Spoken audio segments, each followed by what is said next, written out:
Good day everyone, I'm Rana May Cruz and today I'm going to start discussing two of our four elements in our digital poster. I will start with ecological. We included ecological as one of our elements in the digital poster because we believe that globalization has a significant influence and impact on our environment. We have pros and cons of globalization in our ecology. I will start with the pros. We have clean and green drives, creation of environmental awareness, tree planting, and green community. As we all know, we are facing a lot of environmental issues such as flood, climate change, and pollutions as a result of our abuse of modern inventions and modern lifestyle. It becomes an eye-opener for all of us that the world is returning to us everything that we have done badly to our Mother Earth.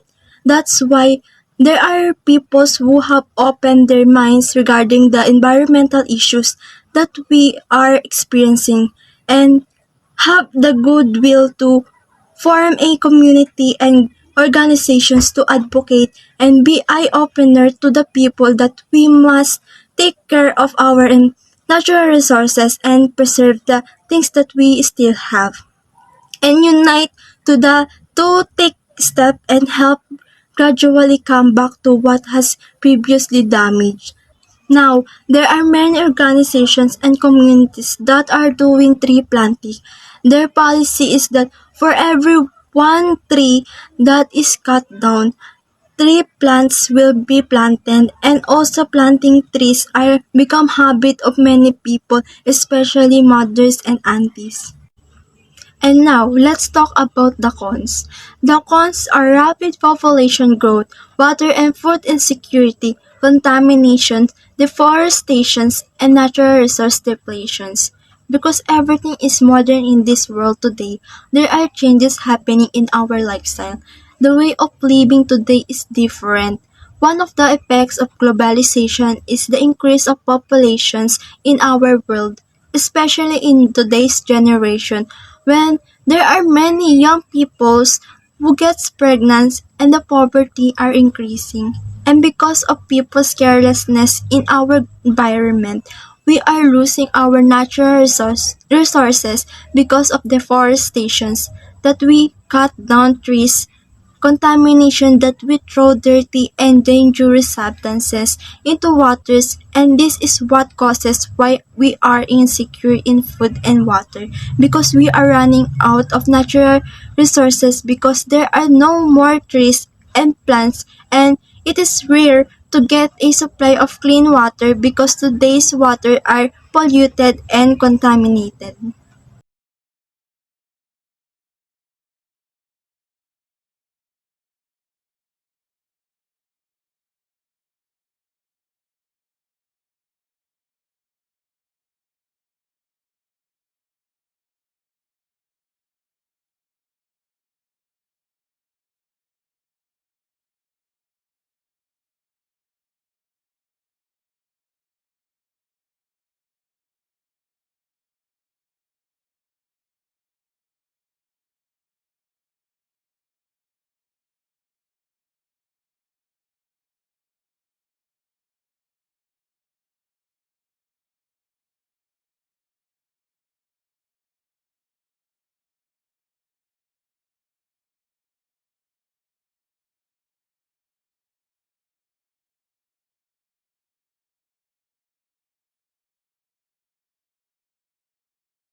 But there are troubling negative effects of technology in our globalizations. Because workers have been replaced by machines, factories are now using machines to quickly make products and it is more convenient for them. But this causes unemployment because they will reduce workers because machines will do their work. And sadly, we are now becoming too independent with technology, so people are becoming lazy now because we know that there are machines, electric equipments, robots, etc. that will do our tasks. We really on the technology that can do it so that we no longer act. Also, in educations, students really on what is available on the internet. They no longer go to the library to find and read books. Instead, they do researching on what they want to know. Also, social isolation is one of cause of technology because as we become addicted to cell phones, especially to social media, people become focused on it. So in the end, they don't do their tasks and become distracted in browsing in social media. And also, one of the bad things brought by technology is the spread of fake news, especially on the internet or social media. Is a trend now because many toxic people spread fake news and the bad thing is people are believing on what they see and read without confirmations or evidence. Migration. Due to the increase of price of goods today, the value of money is becoming low in our country, which is why some people are forced to go to other countries to work and live there. They move to other countries because the value of money there is higher than ours. That's why some people prefer to work in other countries and choose to live there because their lives becomes better. They also think that the quality of living in other country is high than in our country because even you have a job here, you still feel that you are poor and didn't enjoy the salary because of high price of product and goods and the salary is low. Economic globalization broadly refers to the increasing integration of national economies around the world, particularly through trade and financial flows. Economic globalization involves trade in goods and services, capital flows, and trade in assets. For example, currency and stocks, the transfer of technology and ideas, and international flows of labor. Now that you know what economic globalization is, let's tackle the elements that are used for this poster about economic and its pros and cons. First, pros are the advantages. Access to new markets, local business gets access to international consumers, and lastly, importing and exporting of goods and services. Access to new markets. Globalization has changed how you reach customers. Technological advancements, communication, and transportation allow you to access new markets beyond geographical boundaries. It presents various opportunities for companies to establish and meet their goals. One of the major advantages of globalization is that it provides access to new or different markets for international businesses. This means reaching more customers, gaining more and better market insights, and building your brand on a global scale.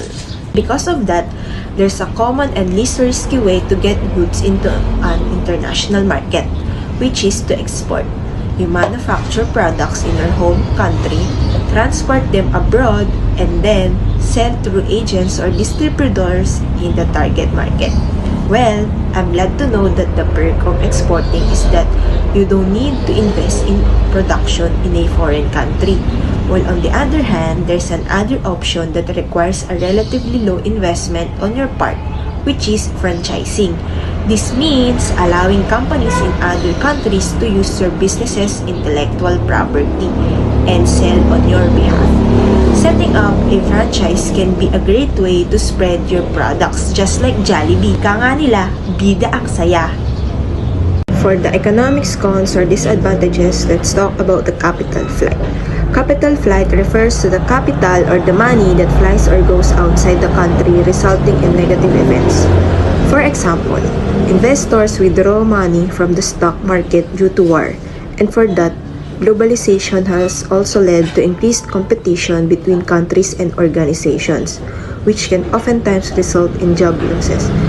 The most vulnerable sector that fall in this category are those that are heavily dependent on low-skilled work, such as textiles, clothing, footwear, and leather, basic metals and fabricated metal products, and manufacturing industries. On the other hand, the patronization of international products that led people to sometimes more often prefer to choose products which are made in other countries, and there are some factors that they want to buy those branded names which are actually durable and reliable and comes in quality, whether they are more expensive, and also they believe that they are popular trends. That means relying on the imported products would be the only good choice for the consumers to get the quality that they are looking for.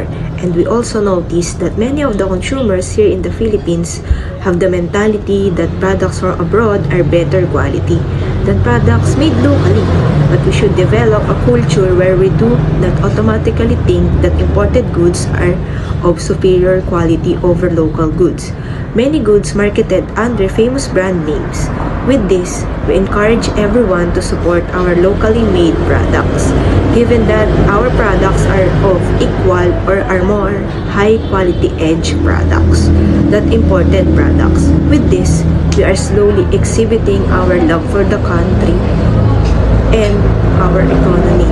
For culture, here's the elements that we can talk about, starting from enhancing or preserving a community sense of place or identity, greater awareness of cultural differences across the globe, access to new cultural products, and lastly, better understanding of foreign values and attitudes. So, the definition of cultural globalization is the process through which the values, ideas, and experiences of a specific culture are transmitted and disseminated across the world. The process of cultural globalization has significant effects on international relations and interactions between different cultures in the same country. There are many influences on cultural globalization.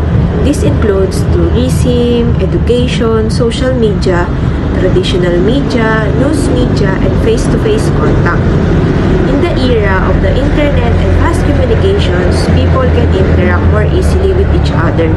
That's why communities are less insulated than ever in history.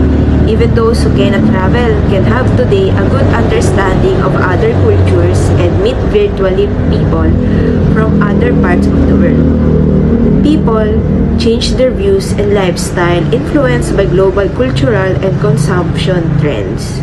That's why here are the elements under cons: rising inequality, loss of cultural identity, westernization, cultural imperialism or cultural colonialism. Some small cultures may lose their distinct features.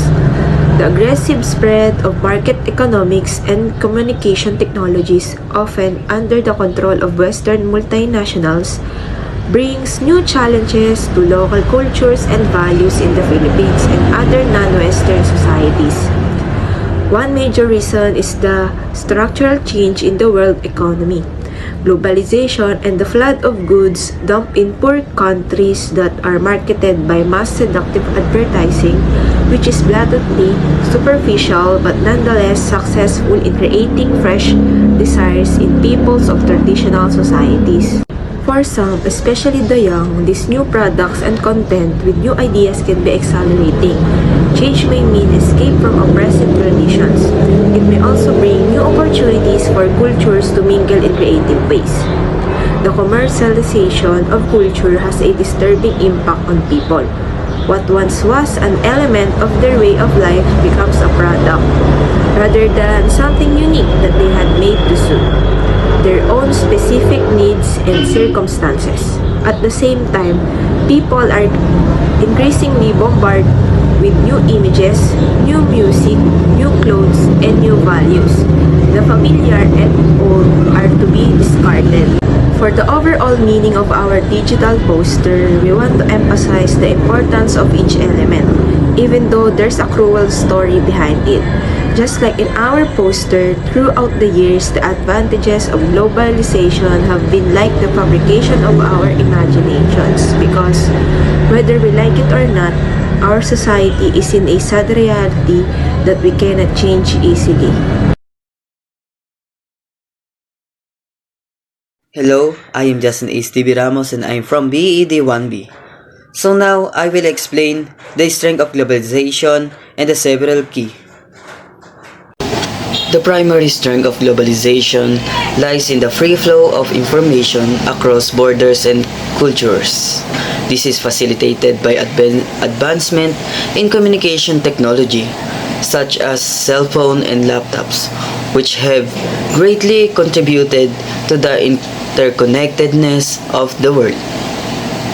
Several key aspects highlight the strength of this free flow of information in the context of globalization. Access to information. Globalization allows people from different parts of the world to access a vast amount of information easily. The internet, smartphones, and laptops provide a platform for individuals to connect with each other and access information instantaneously. Knowledge sharing. The free flow of information promotes knowledge sharing on a global scale. It enables the dissemination of ideas, innovation, and expertise across borders, fostering collaboration and cooperation among individuals and organizations worldwide. Cultural exchange. Globalization facilitates cultural exchange by allowing people to share their traditions, customs, and artistic expression. This exchange helps create a more interconnected and understanding world, fostering appreciation for diverse perspectives. Economic integration. Information flows seamlessly in the global economy, enabling businesses to access markets, trends, and opportunities worldwide. This contributes to economic integration as companies can make informed decisions based on broader understanding of global markets. Communication and connectivity. Technologies such as cell phones and laptops have revolutionized communication, making it easier for individuals, businesses, and governments to connect with each other. This enhanced connectivity promotes collaboration and coordination on a global scale. Social and political awareness. Globalization contributes to increased awareness of social and political issues. Information flow allows people to stay informed about events and developments around the world, leading to a more informed and engaged global citizenry. Innovation and progress. The free flow of information fosters innovation by allowing ideas to circulate globally. Entrepreneurs, scientists, and researchers can build upon each other's work, accelerating progress in various fields. Global problem solving. Global challenges such as climate change, pandemic, and poverty require collaborative efforts and the sharing of information to find effective solutions. Globalization facilitates the pooling of resources and expertise from different parts of the world. While the free flow information in globalization has numerous strengths, it is essential to recognize and address challenges such as information inequality, cultural sensitivities, and potential threats to privacy. Nonetheless, when managed responsibly, the exchange of information through technology plays crucial role in creating a more interconnected and collaborative global community. A weakness is an area of software performance that requires development in order to advance. This category might address weakness in your products or resources that you do not have, as opposed to strengths. The fight for regulatory reform is the internet weakness. Although one could argue that civilization shadow side will continue to grow in the absence of assistance of the internet, there has been a massive increase in depth, espionage, and commercial manipulation. Cloud computing's rapid growth is predicted to revolutionize big data management. Double human knowledge every 12 hours, free trade, informed communication, new business opportunities, access to skilled talent, global demand, and labor mobility are also anticipated. Hi, I'm Margin S. Hernandez, BEd 1B, and I will explain to you the various threats we may encounter in our globalization. First, your data never safe online. Why did you think? Yes, because of technological advancement. With the rapid advancement of technology, hacker and cyber criminal have also become more sophisticated in their methods of stealing personal data. Did you notice too? If technology give us something positive, it also give us something negative. Number 2, foreign exchange risk on balance of payment. Foreign exchange risk refers to the potential loss that a company or country may face due to fluctuation in exchange rates. This risk can affect a country's balance of payments, which is a record of all transactions between residents of a country and the rest of the world over a given period. For example, let's say a country export good to another country or receives payment in the foreign currency. If the values of the foreign currency depreciates against the domestic currency, the country export earning will decrease when converted back into the domestic currency. This can lead to a deficit in the balance of payment and negatively impact the country economy. For number 3, pollution and depletion of natural resources. Why? Because pollution and depletion of natural resources are occurring in our globalization due to several reasons. First, globalization allows for widespread production and consumption of products from different parts of the world. This results in a greater demand for natural resources such as timber, oil, and other sources of energy. Insufficient regulation and monitoring of their use lead to depletion and improper care of natural resources. For the second, the transportation of product to different countries result in a large carbon footprints. The vehicle, airplanes, and ship used to transport that product emit greenhouse gases that cause pollution and damage to the ozone layer.